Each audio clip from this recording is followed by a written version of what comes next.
Assalamualaikum warahmatullahi wabarakatuh. Saya Zuhratul Munawaroh, CGP Angkatan 3 kelas Jember 2. Kali ini saya akan mengerjakan tugas 3.1.A.7 dari modul 3.1, yaitu demonstrasi kontekstual materi pengambilan keputusan sebagai pemimpin pembelajaran. Saya akan mengerjakan tugas dialog monolog sebagai tantangan dalam tugas ini. Yang pertama adalah bagaimana Anda nanti akan mentransfer dan menerapkan pengetahuan yang Anda dapatkan di program guru penggerak di sekolah atau lingkungan asal Anda. Yang akan saya lakukan adalah yang pertama, saya menghadap pimpinan atau kepala sekolah menyampaikan bahwa pada modul 3.1 ini saya mempelajari pengambilan keputusan sebagai pemimpin pembelajaran dan meminta izin kepada beliau untuk mensosialisasikan atau mendiseminasikan kepada rekan sejawat di sekolah. Yang selanjutnya adalah saya juga akan mendiseminasikan di komunitas profesi, yaitu MGMP Pendidikan Agama Islam, baik di tingkat wilayah ataupun kabupaten. Materi demonstrasi kontekstual yang kedua adalah apa langkah-langkah awal yang akan Anda lakukan untuk memulai mengambil keputusan berdasarkan pemimpin pembelajaran. Tentunya saya sebagai calon guru penggerak harus menjadi transformer dalam sebuah ekosistem sekolah. Langkah-langkah yang akan saya lakukan adalah dengan mengidentifikasi sebuah permasalahan dan kemudian akan saya kaitkan dengan 4 paradigma dilema etika, lalu saya tentukan 3 prinsip dan 9 langkah-langkah dalam pengambilan keputusan. Apakah masalah tersebut itu berkaitan dengan paradigma individu lawan masyarakat, ataukah rasa keadilan lawan rasa kasihan, ataukah kebenaran lawan kesetiaan, dan ataukah jangka pendek lawan jangka panjang.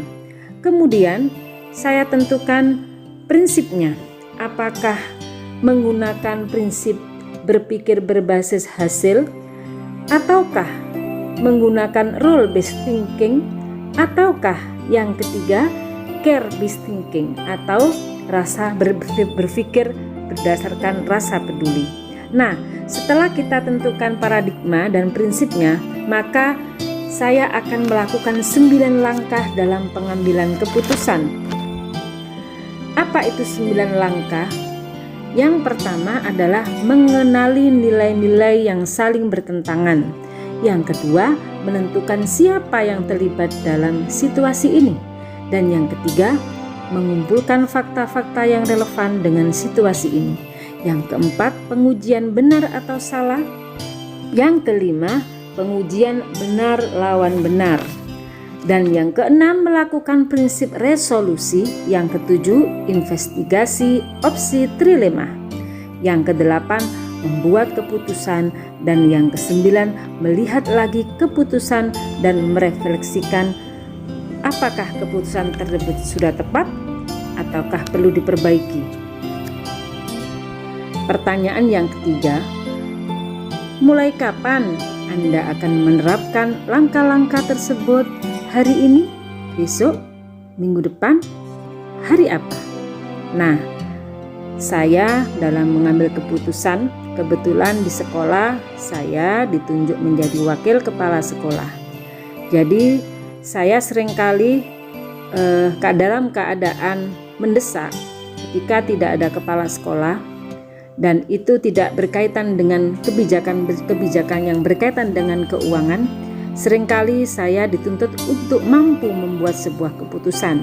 Jadi saya sebenarnya sudah memulai hal tersebut.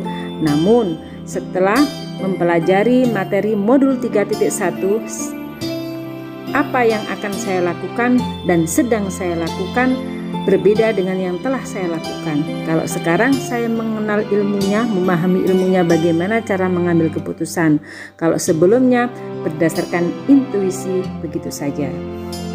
Sedangkan saya akan menerapkan sebagaimana teori yang ada di modul 3.1, yaitu menentukan salah satu dari 4 paradigma dan 3 prinsip serta melalui 9 langkah-langkah yang ada tersebut, saya akan memulai dalam minggu ini.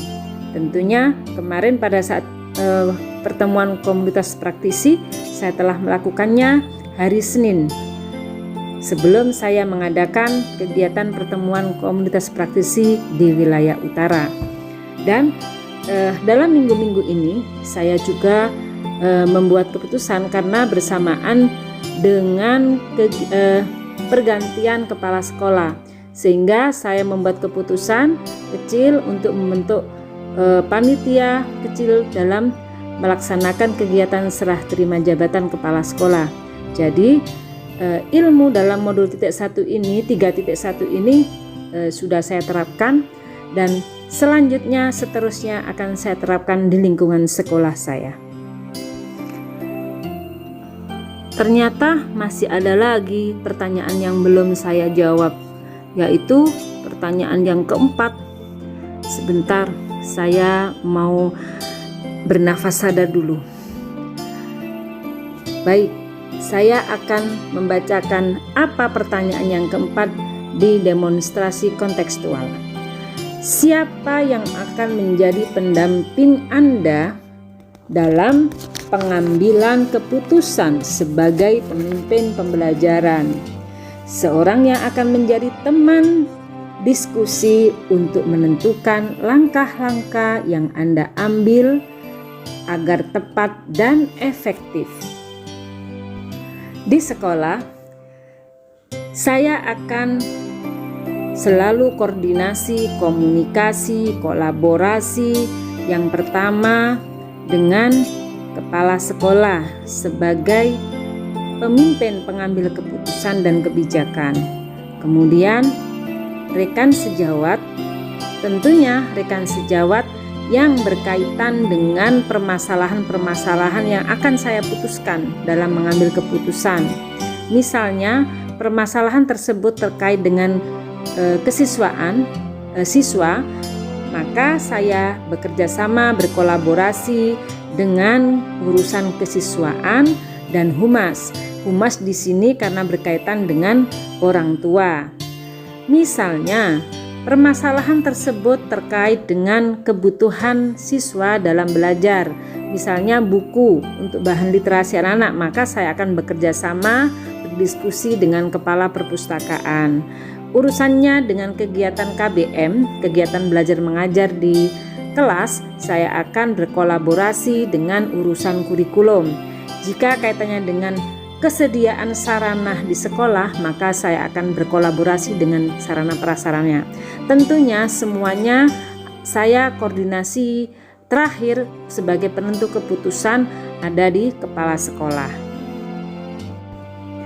Selain itu, saya juga tetap mengkomunikasikan hal-hal yang perlu bimbingan dari pengawas ketika pengawas berkunjung ke sekolah, atau terkadang saya koordinasi diskusi melalui WA atau telepon, dan kadang pula saya mendiskusikan dengan komite sekolah sebagai mitra sekolah mewakili masyarakat.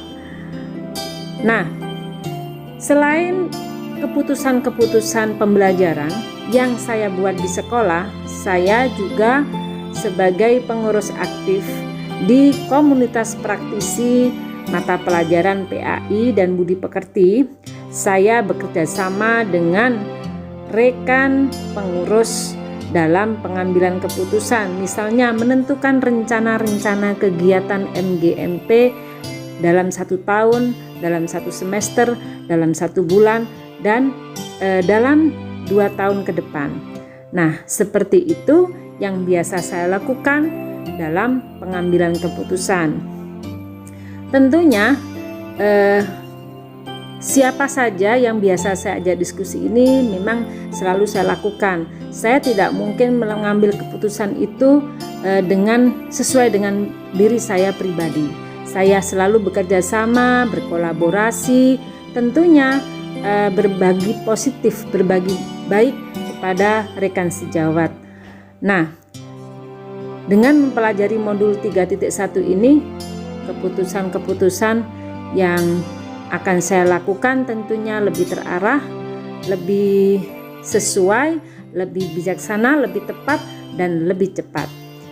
Dengan mengacu 4 paradigma pengambilan keputusan, kemudian 3 prinsip dan 9 langkah dalam pengambilan keputusan, sehingga saya bisa membedakan apakah itu dilema etika ataukah bujukan moral.